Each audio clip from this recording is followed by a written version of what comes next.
नमस्कार दोस्तों, स्वागत है मेरे चैनल HKIT जयपुर पे। तो जैसा कि आपको पता है कि EMMC का हमारा जो फ्री कोर्स चल रहा है उसमें मैंने आपको अभी तक 3 पार्ट दिए। 3 पार्टों में पूरे तरीके से एक एक चीज़ खोल के रख दी। यही कोर्स बाजार के अंदर 25,000 का है। पूरा वीडियो देखो, अच्छी तरह समझ में आएगा। फालतू में 25,000 किसी भी कोचिंग पे देने की जरूरत नहीं है। आराम से तरीके से पहले ये थ्योरिकल समझो, फिर इसका मैं प्रैक्टिकल भी एक एक चीज़ करके आपको पूरा क्लियर करा दूंगा। तो अब आज का जो चैप्टर है वो है अपना CID नंबर क्या होते हैं, CSD नंबर क्या होते हैं, EXT CSD फाइल क्या होती है, बूट पार्टीशन क्या होते हैं, एंड्रॉइड सिस्टम क्या होता है, इनक्रिप्टेड और अनइनक्रिप्टेड, ये क्या क्या चीजें होती है, इसकी पूरी की पूरी डिटेल इस वीडियो के अंदर कम से कम 31 से 32 मिनट का वीडियो है। आराम से देखो, ठेठ तक देखो। पूरा EMMC का कोर्स कुछ भी हिडन नहीं, कुछ भी छिपा हुआ नहीं है। आराम से सीख के आराम से काम कर सकते हो। और अगर आप चैनल पे नए हो तो चैनल को लाइक करो, सब्सक्राइब करो और शेयर करो। और कोई दिक्कत हो तो कमेंट करके भी बता सकते हो। थैंक यू, धन्यवाद। हमारे चैनल HKIT जयपुर में। तो आज का अपना चैप्टर है EMMC का। जैसे पहले के पार्टों में मैंने आपको बताया भाई EMMC क्या होती है, उसमें क्या डिफरेंट वगैरह होता है, वो चीज़ बताई। तो अब अपन आगे बढ़ेंगे। तो अपन अब आगे UFI बॉक्स में क्या क्या बताने वाला हूँ मैं EMMC का, तो वो देखेंगे अपन। तो ये अपना UFI बॉक्स है जो मैंने ओपन किया है। तो इसमें मैं आपको कुछ कुछ चीज़ें बताऊंगा, जैसे वही इन दोनों का क्या यूज़ है, ये आइडेंटिफाई EMMC का, डायरेक्ट EMMC का क्या यूज़ है, ये CID नंबर क्या होते हैं, CSD क्या होते हैं, EXT CSD क्या होता है, और इनकरप्टेड अनइनकरप्टेड क्या होता है, डंप फाइल को कैसे रीड करते हैं, तो वो सब मैं आपको आज बताऊंगा। तो सबसे पहले अपन स्टार्ट करते हैं। देखो, अपने जब भी अपन इसको ओपन करते हैं UFI बॉक्स को, तो अपन जब भी जैसे अपन को कोई EMMC को कनेक्ट करना है, अपन को EMMC डिटेक्ट करवानी है। तो अभी मैंने बॉक्स के अंदर EMMC लगा रखी है।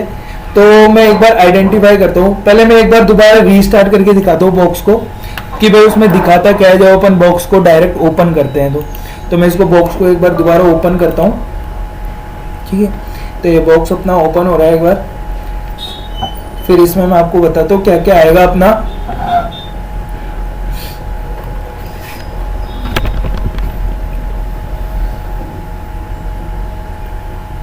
तो ये अपना बॉक्स ओपन हो रहा है।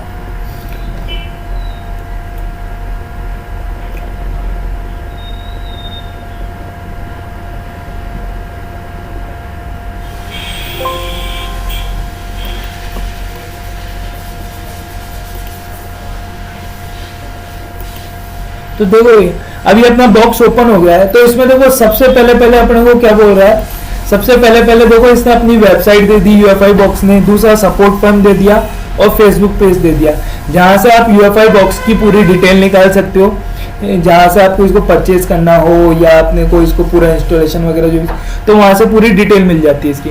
उसके बाद इसने क्या है, सिस्टम की इंफॉर्मेशन दे दी, जिस सिस्टम में अपन इसको यूज कर रहे हैं। जैसे मैं इस लैपटॉप में यूज कर रहा हूँ, तो इस लैपटॉप की इसने पूरी इंफॉर्मेशन दे दी कि ये i3 प्रोसेसर है, इसमें 3rd जनरेशन, 4GB रैम है, विंडो 10 प्रोफेशनल डली हुई है, हार्ड डिस्क 100GB।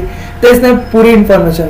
अब देखो यहाँ सबसे पहले क्या बोल रहा है, please identify EMMC at first before any other operation. यानी अपन चाहे कोई सा भी काम करे, सबसे पहले आइडेंटिफाई EMMC करना है। तो मैंने UFI बॉक्स में एक EMMC लगाई है, तो अपन यहाँ से आइडेंटिफाई करते हैं। तो एक चीज का ध्यान रखना, यहाँ 2 ऑप्शन दे रखे हैं अपने को, आइडेंटिफाई EMMC और डायरेक्ट EMMC। अगर आपने EMMC ई सॉकेट में लगाई है, ई सॉकेट का मतलब होता है जो अपना बॉक्स आता है UFI बॉक्स, उसके साथ 2 सॉकेट आते हैं जिसमें अपनी EMMC लगती है। तो अगर अपन ने EMMC ई सॉकेट में लगाई है तो अपने को डायरेक्ट आइडेंटिफाई करना है। पर UFI बॉक्स के साथ ही एक छोटा सा ISP अडेप्टर भी आता है। अगर आप EMMC को या फोन को ISP पिन आउट के थ्रू कनेक्ट कर रहे हो, यानी जंपर के थ्रू कनेक्ट कर रहे हो, तो फिर आपको इस पे क्लिक करना है डायरेक्ट EMMC पे। जैसे डायरेक्ट EMMC पे आप क्लिक करोगे तो देखो ये ऐसा ISP अडेप्टर आता है आपका UFI बॉक्स के साथ। तो इस पे 6 जंपर लगा के इस पे क्लिक करके फिर आइडेंटिफाई करना पड़ता है। पर अपन ने क्या है, IC लगाई है सीधे ई सॉकेट में। तो ई सॉकेट में IC लगाई है, तो मैं सीधे आइडेंटिफाई EMMC करता हूँ। मैंने ये हटा दिया, ये मैं आइडेंटिफाई करता हूँ, ठीक है। तो जैसे आइडेंटिफाई करूंगा देखो ये EMMC की मेरे को पूरी इंफॉर्मेशन डिटेल शो कर दी।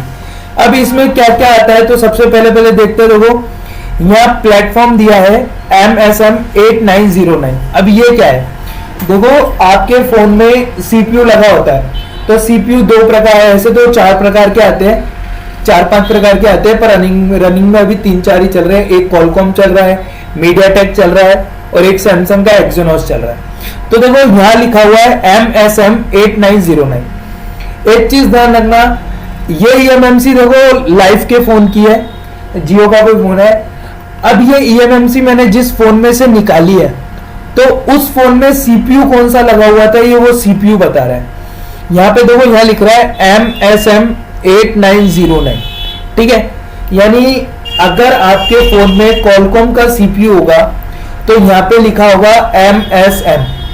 अगर यहीं पर ही आपके फोन में मीडियाटेक का CPU होता है, यानी जिस फोन में से आपने इस eMMC को निकाला है, अगर उसमें मीडियाटेक का CPU होता तो यहाँ MT लिखा होता, ठीक है। यहाँ अभी MSM लिखा हुआ है, यानी इस फोन, जिस फोन में से मैंने ये eMMC निकाली है उसमें कॉलकॉम का CPU लगा हुआ है। दूसरा, कंपनी है ब्लू बैंक के नाम से, कोई कंपनी है, मैन्युफैक्चरिंग कंपनी है जिसने इसको बनाया, ठीक है। ये इसका बोर्ड आ गया MSM 8909, ये मॉडल नंबर दे दिया इसका F220B, और ब्रांड आ गया इसका लाइफ यानी जियो का फोन आ गया अपना कीपैड वाला, जिसका मॉडल है F220B। इसका एंड्रॉइड वर्जन है 6.0.1 जो है मार्शमेलो वर्जन। अगर ये eMMC की बात करूं तो ये eMMC है, देखो आपकी SK Hynix की eMMC है, ठीक है। 4 GB की eMMC है और BJ 153 eMMC है, ठीक है। ये पूरी डिटेल दी है। अब उसके बाद अपन बात करते हैं कि भाई ये आईसी बनी कब है, इसकी मैन्युफैक्चरिंग डेट क्या है। तो देखो ये मैन्युफैक्चरिंग डेट भी दे रखी है इसकी, जो है अक्टूबर 2018 की, अक्टूबर 2018 में बनी थी। उसके बाद अपन धीरे धीरे आगे बढ़ते हैं। तो इसमें देखो सबसे पहले आपके जो आता है वो आता है आपके CID CSD नंबर, यानी CID नंबर क्या है, CSD नंबर क्या है, ये EXT CSD क्या है, तो मैं बताता हूँ आपको, ठीक है। तो उसके लिए मैं आपको, तो अब अपन बताते हैं कि अपनी जो ये eMMC होती है, eMMC किस किस से रजिस्टर होती है। तो ये चीजें ये मेन होती है eMMC के, इसके बिना अपनी eMMC कोई काम की नहीं है। तो इसमें सबसे पहला आता है CID। तो CID में क्या क्या आता है वो मैं आपको बताता हूँ। सबसे पहला आता है अपना CID नंबर। तो पहले तो CID की फुल फॉर्म बताता हूँ मैं आपको। तो CID की फुल फॉर्म होती है अपनी कार्ड आइडेंटिफिकेशन। अब ये CID नंबर में क्या क्या आता है अपना, जो यहाँ पे CID नंबर अपना दिखा रहा है उसमें क्या क्या आता है, देखो CID नंबर ये अपने को दिखा रहा है। तो ये CID नंबर क्या है, क्यों इंपॉर्टेंट है, इसका क्या काम है, वो मैं सब आपको बताता हूँ। तो CID की मैंने फुल फॉर्म लिखा है कार्ड आइडेंटिफिकेशन। तो अब CID नंबर में आपके क्या क्या आता है, तो CID नंबर में आपके आता है एक तो मैन्युफैक्चरिंग आईडी, यानी ये आपकी eMMC कब बनी थी उसकी मैन्युफैक्चरिंग आईडी वगैरह। प्रोडक्ट नेम आता है आपका, पहली तो आती है मैन्युफैक्चरिंग आईडी आ गई, प्रोडक्ट नेम हो गया, प्रोडक्ट रिवीजन हो गया। तो मैं एक एक करके लिख रहा हूँ तो थोड़ा सा टाइम लगेगा, इसलिए कोई दिक्कत नहीं है, अपन चलते आराम से। पहला मैन्युफैक्चरिंग आईडी हो गया, दूसरा अपना प्रोडक्ट नेम हो गया, तीसरा प्रोडक्ट रिवीजन हो गया, प्रोडक्ट सीरियल नंबर हो गया, ठीक है, और मैन्युफैक्चरिंग डेट एंड टाइम हो गया। यानी ये eMMC कब बनी थी, क्या थी, इसका सीरियल नंबर आ गया, इसका प्रोडक्ट का नेम आ गया, मैन्युफैक्चरिंग आईडी आ गई, मैन्युफैक्चरिंग डेट और टाइम आ गया। लास्ट जो अपना है मैन्युफैक्चरिंग डेट और टाइम, यानी ये eMMC कब बनी थी, किस टाइम पे बनी थी और किस दिन बनी थी, वो आ गया, ठीक है। उसके बाद अगर इस चीजों की जानकारी इस कार्ड में मिलती है आपको, इन सब चीजों की, यानी manufacturing ID, product name, product revision, ये सब आपको इस कार्ड के अंदर मिलते हैं। अगर ये नंबर नहीं होगा तो आपका फोन डेड बूट चालू नहीं होगा, यानी आपका फोन डेड बूट में चला जाएगा। अगर ये सब नहीं होगा तो सेट आपका चालू नहीं होगा।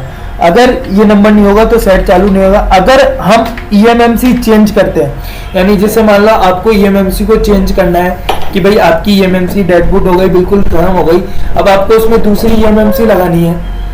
तो दूसरी eMMC लगाने के लिए मोबाइल में लगाते समय अपने पास ये CID नंबर होना चाहिए।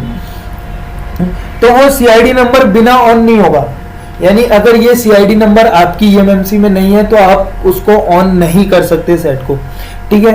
तो अब दूसरा अपना क्या है, दूसरा अपना आता है CSD नंबर।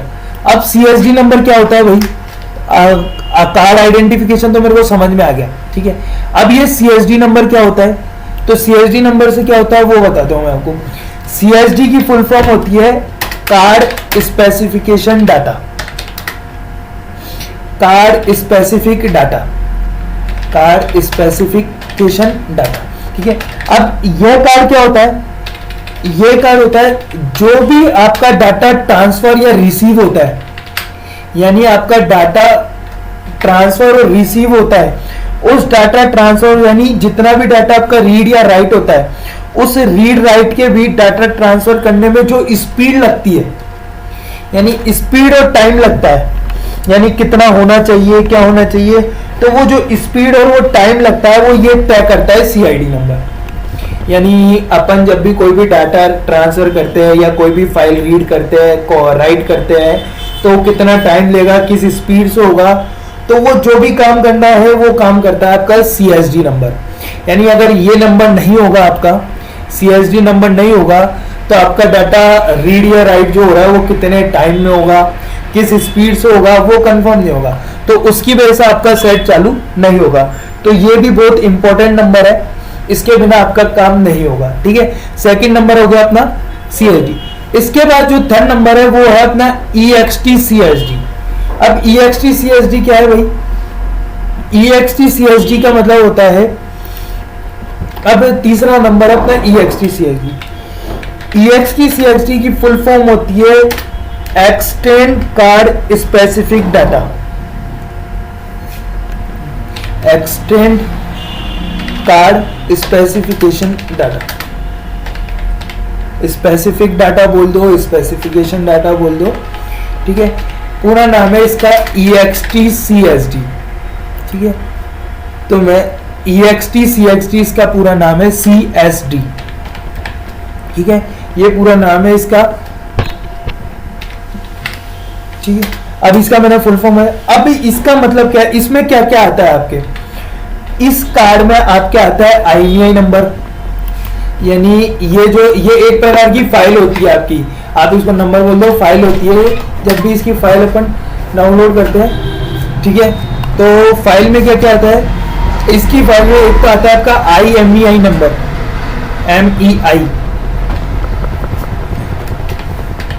IMEI नंबर, है ना। दूसरा आपका आता है ब्लूटूथ ID, ब्लूटूथ ID भी इसमें ही आती है। दूसरे आपके आती है मैक ID, BT शॉर्ट में ब्लूटूथ ID। दूसरा अपनी मैक ID, मैक ID भी इसमें आती है। और चौथा अपना आता है बेसबैंड वर्जन, बेसबैंड वर्जन भी इसमें आता है। यानी ये फाइल बहुत इंपॉर्टेंट फाइल होती है। अभी ये फाइल अपन को कहाँ से लेनी है, कैसे लेनी है, वो मैं अभी आपको आगे बताऊंगा, ठीक है। कहाँ से मिलती है, कैसे मिलती है, EMMC में से अपन कैसे निकालते हैं, वो सब बताऊंगा। ये चार चीजें सबसे मेन होती है, क्योंकि आप भी जानते हो IMEI नंबर नहीं होगा तो अपने सिम काम नहीं करेगी, कॉल बॉल नहीं होगा, बेसबैंड ID नहीं होगी तो भी अपना काम नहीं होगा। तो ये सबसे मेन फाइल होती है, यानी इसके बिना अपन कुछ भी नहीं कर सकते। तो ये जो अपना आता है, इसके अंदर आता है अपने EXT CSD फाइल के अंदर, ठीक है, ठीक है। तो ये अपन ने बताया CID CSD number, EXT CSD। अब अपन इसके बाद आगे बढ़ते हैं। इसके बाद देखो, अब यहाँ पे देखो एक चीज और लिख रही है, नो बूट एक्नोलॉजी सेट। अब ये क्या होता है, अब ये भी मैं बताऊं। जैसे मान लो आपके पास कोई ओप्पो वीवो का सेट आया, है ना, आप उसको ISP के थ्रू अनलॉक कर रहे हो, यानी ISP पिन आउट करके आप उसको सेट को अनलॉक कर रहे हो या कुछ भी कर रहे हो, पर अनलॉक कर दिया आपने। अनलॉक करने के बाद अगर सेट आपका बंद हो गया तो हमें सबसे पहले चेक करना है इसको। अब ये क्या चीज है भाई, इससे क्या रीजन है, तो इससे क्या रीजन है, अगर CPU Qualcomm का होगा, देखो यहाँ पे अभी लिखा हुआ है user area is enable for boot. अगर यहाँ पे no boot acknowledge send default लिखा हुआ है, अगर यहाँ पे नो बूट होता है तो ये अनकरप्टेड हो जाता है, तो भी ये काम नहीं करता है। तो ये अपना क्या है, नो बूट। अब इसमें क्या है, यहाँ तो अभी तो लिखा हुआ है कि ये यूजर एरिया से, user area is enable for boot, यानी ये यूजर एरिया के थ्रू इनेबल हो रहा है। अगर मान लो यहाँ पे कुछ भी नहीं होता, नो बूट इनेबल लिखा होता, ठीक है, तो आपका सेट ऑन नहीं होगा। ऑन क्यों नहीं होगा, क्योंकि उसको फोन को पता ही नहीं कि उसको ऑन कैसे होना है, यानी उसको कमांड ही नहीं मिल पा रही कि भी सेट को ऑन कैसे होना है, क्योंकि उसको बूट ही नहीं मिल पा रहा सेट को ऑन होने के लिए। तो यहाँ से अपना बूट कंफर्म होना चाहिए कि भाई कौन सा है। अभी देखो जैसे इसमें कॉलकॉम सीपीयू है, तो यहाँ पे यूजर एरिया आ रहा है। अगर यहाँ मीडियाटेक या स्पेक्ट्रम सीपीयू होता तो यहाँ पे आता बूट 1 बूट 2। ये देखो ये 3 ऑप्शन दे रखे हैं, यूजर एरिया, बूट 1 बूट 2। अगर आपको कंफर्म करना है, जैसे मान लो यहाँ पे नो बूट एक्नोलॉज सेंड है, अभी यहाँ पे लिखा होता है नो बूट इनेबल लिखा होता, यानी ये किसी भी से इनेबल नहीं है। अगर यहाँ नो बूट इनेबल आ रहा है तो आपका सेट ऑन नहीं होगा। ये तब होता है जब अपन आईएसपी के थ्रू सेट को अनलॉक करते हैं या फॉर्मेट करते हैं। अब क्या जिसको नॉलेज नहीं होती तो वो क्या करता है, अनलॉक कर दिया, अब सेट ऑन ही नहीं हो रहा, तो वो परेशान हो जाता है, क्या करूं क्या नहीं करूं। पर अगर इसकी नॉलेज होगी तो वो इसको देख के इसको रिपेयर करके वापस सेट को चालू कर सकता है। तो इसको कैसे रिपेयर करना है, तो यहाँ देखो मान लो एक एग्जांपल लो, यहाँ पे लिखा हुआ नो बूट इनेबल। तो अब यहाँ से ये ठीक होता है, बूट पार्टीशन इनेबल कॉन्फ़िगरेशन से, पार्टीशन कॉन्फ़िगरेशन से ये रिपेयर होता है। पर यहाँ पे देखो ऑप्शन तो दे रखा है आपको, user area enable, boot partition 2, boot partition 1, पर आपको कंफर्म नहीं है कि भाई मेरे साइड में मीडियाटेक है तो उसके लिए कौन सा लेना है, कॉलकॉम है तो कौन सा लेना है। तो यहाँ पे आपके देखो एक ऑप्शन दिया हुआ है ext cxd फाइल, जहां अपन लेते हैं उसके पास में एक छोटा सा एक गोला दिया हुआ है ब्लैक डॉट, तो इस पे क्लिक करना। तो जैसे इस पे क्लिक करोगे आप तो आपको यहाँ पे सीपीयू दिखाएगा, मीडियाटेक, कॉलकॉम, स्पेक्ट्रम। भाई आपको कंफर्म नहीं है ना कि भाई आपके साइड में कॉलकॉम सीपीयू, ये तो कंफर्म है, पर आपको पता नहीं है कॉलकॉम के लिए यूजर एरिया लगता है या बूट 1 लगता है या बूट 2 लगता है। तो आप सिंपल सा एक काम करो, आपको ये तो पता ही है कि भाई आपके फोन में कॉलकॉम सीपीयू था, तो आप सीधे यहाँ जाओ और कॉलकॉम जेनरिक पे क्लिक कर दो, वो ऑटोमेटिक बूट बना लेगा, ऑटोमेटिक बूट को इनेबल कर देगा। देखो सेटिंग ext cxd कॉन्फ़िगरेशन। अब जैसे आप इसको आइडेंटिफाई करोगे तो यहाँ आपका बूट कॉन्फ़िगरेशन लिखा आ जाएगा। जैसे आप इसको आइडेंटिफाई करोगे, यहाँ देखो यूजर एरिया, यहाँ पे ये लिखा आ जाएगा। अभी ये मेरा वाला यूजर एरिया से कॉन्फ़िगरेशन हो रहा है, यानी user area is enable for boot, यानी यूजर एरिया से इनेबल हो रहा है। अब यूजर एरिया से क्यों हो रहा है, क्योंकि मेरे कॉलकॉम सीपीयू था। अगर यहीं पर ही मेरे मीडियाटेक या स्पेक्ट्रम सीपीयू होता तो फिर यहाँ पे मेरे बूट 1 या बूट 2 से इनेबल होता। ठीक है, तो इसका आपको ध्यान रखना पड़ेगा, अब इसकी वजह से आपका सेट डेड हो जाता है। ठीक है, अब ये भी होगा। अब अपन बात करते हैं कि भाई अपने को मान लो डंप फाइल कॉपी करनी है। जैसे अभी मान लो आपका सेट किसी कारण से लोगों पे अटक गया, छोटी मोटी एरर है, अब आपको क्या है डंप फाइल को इसको बाहर निकालना है, यानी आपकी एक ईएमएमसी है, ईएमएमसी से आपको डंप फाइल को कॉपी करना है। तो वो डंप फाइल कॉपी कैसे करेंगे, ठीक है, तो वो आपकी यहां से होगी। अभी देखो मैंने ईएमएमसी लगा रखी है, लाइफ की F220 भी लगा रखी है मैंने। ठीक है, तो उसके लिए मैं तो अब हमें डंप फाइल को कॉपी करना है। तो डंप फाइल कॉपी कैसे करते हैं कि भाई अपने को यूएफआई बॉक्स से डंप फाइल को कॉपी करना है। तो उसके लिए सबसे पहले आपको क्या करना है, यहाँ देखो ये फाइलें दे रखी है, ext cxd file, user area file, boot 1 file, boot 2 file, rpmb file. तो ये कॉपी क्या करनी है, उससे पहले मैं आपको एक चीज और बता दूं भाई, डंप फाइल को कॉपी करने से पहले अपन एक चीज और सीखते हैं। यहाँ पे देखो आपके दे रखा है इनकरप्टेड। अब इसका मतलब क्या है, देखो आपके फोन में यहाँ पे दो चीज आएगी, या तो इनकरप्टेड लिखा होगा या अनइनकरप्टेड लिखा होगा। तो इनकरप्टेड लिखा होगा तो क्या करना है, अनइनकरप्टेड होगा तो क्या करना है। ठीक है, सबसे पहला इनकरप्टेड। अगर इनकरप्टेड होगा तो इसका मतलब है आपकी डिस्क पूरी तरह से लॉक है, यानी आप उसमें से कोई भी डाटा नहीं निकाल सकते। अब डाटा का मतलब क्या है, यानी अगर इनकरप्टेड है तो आपकी ईएमएमसी पूरी तरह से प्रोटेक्ट है, उसमें से आप किसी भी प्रकार का डाटा रीड नहीं कर सकते। डाटा का मतलब ये नहीं कि आप यूजर डाटा नहीं रीड नहीं कर सकते, यूजर डाटा रीड नहीं कर सकते, डंप फाइल रीड कर सकते हो। अब डंप फाइल और यूजर डाटा में क्या फर्क है, देखो डंप फाइल होती है जिससे अपना सेट वगैरह चालू होता है, जो भी होता है, और यूजर डाटा होता है अपना, जो होता है अपनी फोटोज हो गई, वीडियोज हो गई, सॉन्ग्स हो गए, व्हाट्सएप की फोटोज हो गई, व्हाट्सएप की वीडियोज हो गई, इमेजेस हो गई, तो वो सब आता है आपका मीडिया हो गया, वो सब आपका आता है डेटा के अंदर। यूजर डेटा के अंदर। पर डंप फाइल क्या होती है, डंप फाइल आप रीड कर सकते हो, क्योंकि डंप फाइल तो रीड करना जरूरी है, डंप फाइल के बिना आप ईएमएमसी को चालू नहीं कर पाओगे। ठीक है, तो पहला तो होता है अपना इनकरप्टेड, यानी इसमें ईएमएमसी पूरी तरह से प्रोटेक्ट है, आप किसी भी प्रकार का डाटा नहीं निकाल सकते। और दूसरा यहाँ पे लिखा आता है अनइनकरप्टेड। इनकरप्टेड और अनइनकरप्टेड दो चीजें आती है, पहला तो है इनकरप्टेड और दूसरा आता है अनइनकरप्टेड। तो अनइनकरप्टेड में केवल आपके लग जाएगा आगे यूएन लग जाएगा। अगर अनइनकरप्टेड है तो आप के मजे हो गए, क्यों?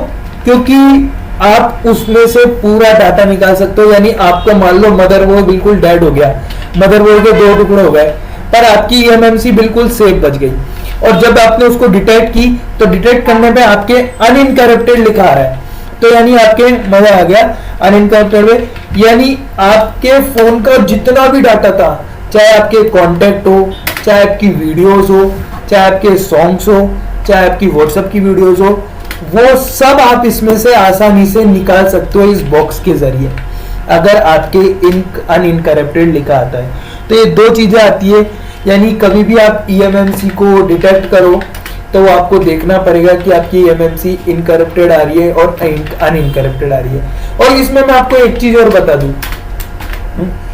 इनकरप्टेड आएगा आपकी जो ईएमएमसी में भी वर्जन आते हैं, ईएमएमसी में जो वर्जन आते हैं उसके अकॉर्डिंग चलता है, तो वो आपको चेक करना पड़ेगा। ठीक है, तो अगर ईएमएमसी इनकरप्टेड है तो आप डाटा नहीं निकाल सकते, और अनइनकरप्टेड है तो आप डाटा निकाल सकते हो। ठीक है, अब अपन आगे बढ़ते हैं। ठीक है, इसके बाद अब मैं आपको बताऊंगा डंप फाइल को कॉपी करना। ठीक है, अब डंप फाइल क्या होती है, उसको कैसे कॉपी करते हैं। तो डंप फाइल कॉपी करने के लिए अपन सबसे पहले कॉपी करेंगे ext.csv फाइल। भाई अब ये को कॉपी करेंगे, ये पेन यहाँ से टिकट आते थे, अपन को सबसे पहले चाहिए ext.csv फाइल, तो मैं आपको कॉपी भी करके बताता हूँ। ठीक है, ext.csv फाइल आपकी सबसे मेन फाइल होती है, जैसे मैंने अभी यहाँ भी बताया था आपको कि इसमें आपकी IMEI नंबर होती है, मैक आईडी होती है, ब्लूटूथ आईडी होती है, दूसरा आपके बेसबैंड वर्जन होता है जो ext.csv फाइल में होते हैं। यानी एक चीज ध्यान रखना, अगर आपको ईएमएमसी में से केवल ये फाइल भी मिल गई ना, ये फाइल भी ext.csv फाइल, तो आप अपना फोन आसानी से ऑन कर सकते हो, अपना सेट आसानी से ऑन कर सकते हो, क्योंकि अपने को यूजर एरिया और बूट 1 बूट 2 ये अपने को इंटरनेट से भी मिल जाएगा। पर ये सबसे मेन फाइल होती है, अगर ये ईएमएमसी में से मिल गई तो बहुत बढ़िया है, अगर ये ईएमएमसी से नहीं मिली तो आपका कोई काम नहीं होगा। तो उसके लिए करना क्या है, ext.csv पे क्लिक किया और सीधे आपको यहाँ पे रीड पे क्लिक करना है। तो ये क्या है, ऑटोमेटिक फाइल का बैकअप बनाएगी। अब देखो मैंने रीड किया, अभी अपने को पूछेगा कहाँ सेव करनी है, तो अपन सेलेक्ट कर लेंगे फाइल को। देखो ये ऑप्शन खुल गया, अब देखो ये सीधे वहां खुल गया अंदर UEFI के अंदर फाइल्स में, ईएमएमसी में। तो ये अपना लाइव का सेट था F220, तो मैं लाइव में जाऊंगा, देखो ऑटोमेटिक फोल्डर भी बन गया, और मैं इसको ओपन करके यहाँ पे सेलेक्ट कर दूंगा। ठीक है, ये ओके कर दिया।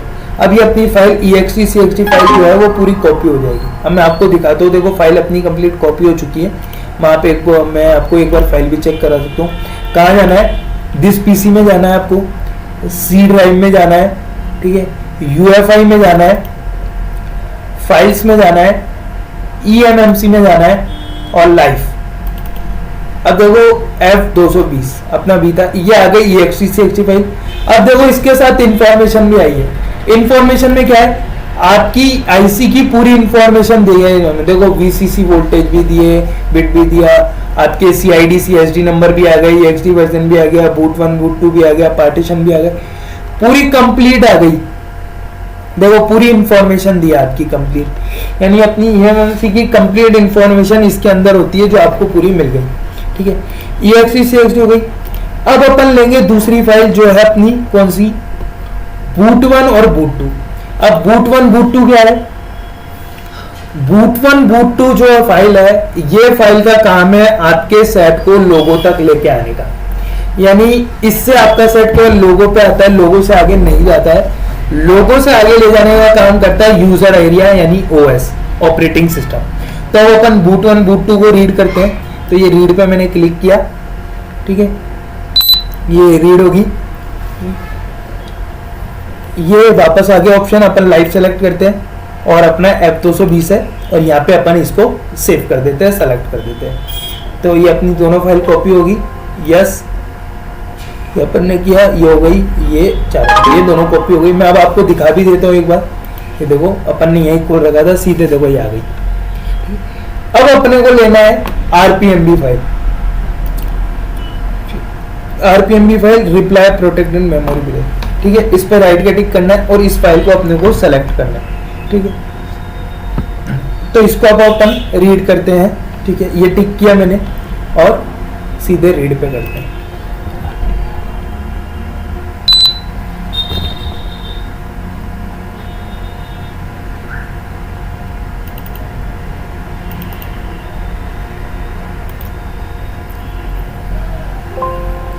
ये अपनी RPMB फाइल भी कॉपी हो गई।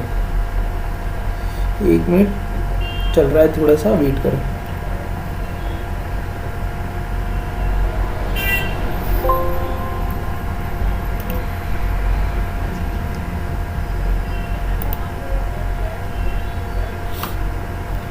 कुछ एरर आ गया, तो अब अपन कॉपी करेंगे, ठीक है।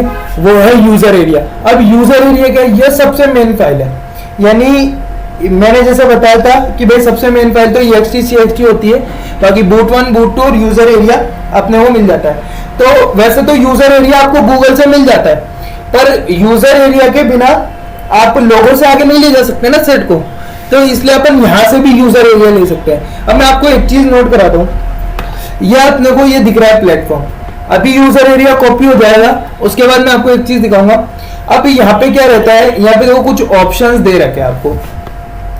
तो यूजर एरिया में ये रहता है अपने कि जैसे मान लो आपके फोन में, आपके फोन की MMC है 2 GB, 4 GB, 8 GB, तो आपको फाइल लेनी पड़ती है 512 MB, ठीक है। अगर आपके फोन का स्टोरेज है 16 GB, 32 GB, तो फाइल लेनी पड़ती है 1 GB। अगर आपको फोन का स्टोरेज है 64 GB या 128 GB, तो आपको फाइल लेनी पड़ती है 2 GB। और अगर आपके फोन का स्टोरेज है 256 या 512 MB, तो आपको लेनी पड़ती है 4 GB। पर उसमें क्या रहता है, अपन बहुत कंफ्यूज हो जाते हैं कि भाई कौन सी क्या लेनी है। तो इन्होंने एक बहुत बढ़िया ऑप्शन दिया है अपने लिए, एक्सक्लूसिव यूजर डाटा। इसको क्लिक करो तो ये क्या करेगा, ये खुद अपनी फाइल के हिसाब से ऑटोमेटिक फाइल स्टोरेज सेट कर लेगा। यानी अपनी देखो 4 GB की MMC है, तो अपने को उस हिसाब से 512 MB की फाइल लेनी पड़ती। पर इन्होंने क्या एक बेस्ट ऑप्शन दिया, एक्सक्लूसिव यूजर डाटा। तो अपन क्या है, एक्सक्लूसिव यूजर डाटा लेंगे तो जो फाइल अपने को जरूरत है ये खुद ऑटोमेटिक सेलेक्ट कर लेगा। तो अपन इस पर टिक करते हैं, यानी जितने GB की फाइल इसको जरूरत है ये खुद बना लेगा। मैं सीधे टिक किया और सीधे मैं करता हूँ रीड पे क्लिक, ठीक है। अब ये रीड होने जाएगी। अब इसको कितने GB की फाइल की जरूरत है ये खुद बना लेगा। अब वो वापस ऑप्शन आ गया, तो अपन लाइव में जाते हैं और ये F220 और ये अपन सेलेक्ट कर दिए। अब ये स्टोरेज सेट करेगा, तो इसने 2.81 GB स्टोरेज सेट किया, जो इसने एक्सक्लूसिव यूजर डाटे। अब ये पूरा कॉपी होगा। अब इसमें आपको एक चीज और बताता हूं मैं, देखो यहाँ अभी स्पीड दे रहा है 5 MB पर सेकंड की, तो ये फाइल अपनी मुश्किल से 10 मिनट लेगी, 10 मिनट में पूरी कॉपी हो जाएगी। क्यों? क्योंकि मैंने अभी इसको ई सॉकेट से कनेक्ट किया है, यानी बॉक्स के अंदर लगाया। पर अगर मैं यहाँ पे काम करता ISP के थ्रू, यानी डायरेक्ट eMMC ISP करके और उसके थ्रू काम करता, तो फिर मेरी ये स्पीड स्लो हो जाती, क्योंकि ई सॉकेट में तो एक साथ ले रहा, पूरी IC ढंग से डिटेक्ट हो रही है।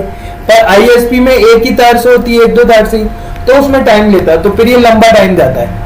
तो अब ये डिटेक्ट हो रही है, तो मैं थोड़ा वीडियो को आगे बढ़ा दूंगा, क्योंकि नहीं तो वीडियो काफी लंबी हो जाएगी। तो अपन पोज कर दूंगा थोड़ी सी, तो ये कंप्लीट होता है, फिर अपन वापस स्टार्ट करेंगे। तो मैं अभी थोड़ी सी पोज कर देता हूँ वीडियो, ठीक है। तो देखो ये अपनी फाइल कंप्लीट होने में आ गई। फाइल देखो कॉपी होने वाली है कंप्लीट, तो फाइल रीड हो जाएगी। फिर उसके बाद मैं आपको एक चीज और बताऊंगा क्या मेन होती है। तो एक बार ये कंप्लीट हो जाने दो। ये फाइल अपनी कंप्लीट होने में आ गई।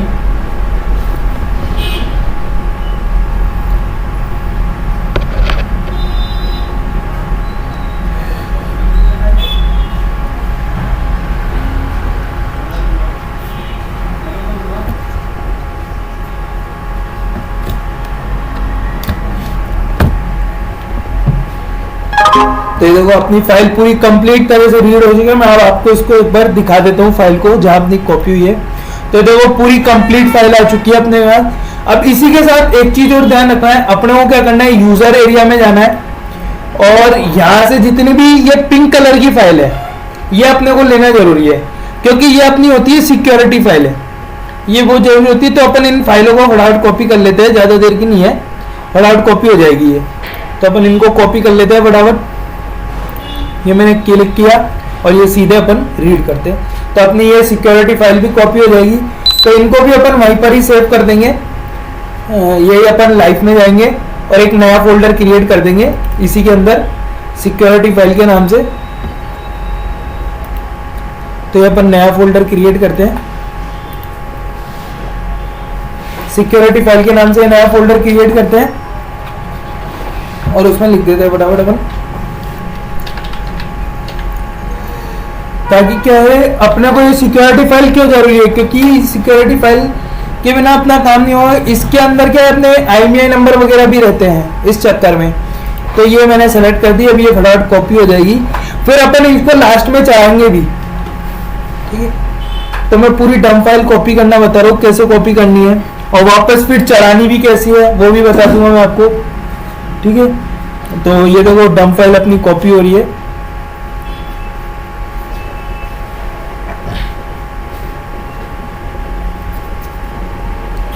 ये हो गई।